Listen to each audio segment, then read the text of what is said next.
5 suspected cases at 3 confirmed cases ng Mpox sa Cebu City ang kinumpirma ng Department of Health Central Visayas.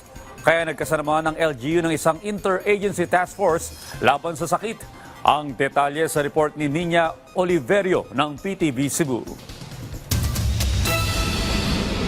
Nagtutulungan ngayon ang lokal na pamahalaan ng Cebu City at Department of Health sa Central Visayas matapos iniulat ng DOH Region 7 na may 5 suspected cases ang lungsod. May 3 confirmed cases na rin pero walang dapat ikabahala sapagkat magaling na ang mga ito sa Mpox. Suspected? Dati, pinaka-latest is 5. 5. Cebu City, we're talking here of Cebu City alone. And then sa Cebu City, ang confirmed case is 3. 3, okay. So, And then recovered din sila tanan. recovered na ni.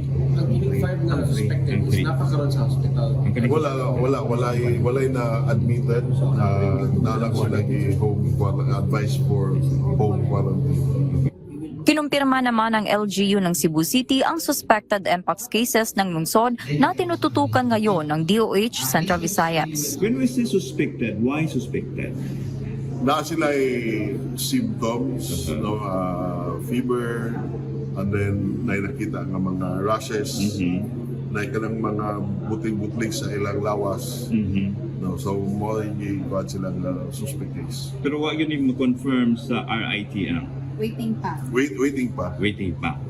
Payo naman ng DOH sa publiko, Ang atong mahimang no is kung naay symptoms, no, especially katong naay mga skin rashes inana or katong dili katong mga labag-labag lang kung dili kanang murag butoy-butoy gatapok dapat mo na sa mga health centers para ma-test unya ang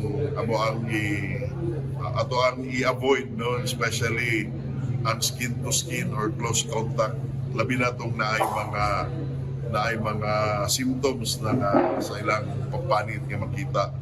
nagbabana ng executive order ang LGU sa pagbuo ng Interagency Task Force laban sa Mpox virus na kinabibilangan ng DOH, Department of Education, Department of Social Welfare and Services, Public Information Office at marami pang iba.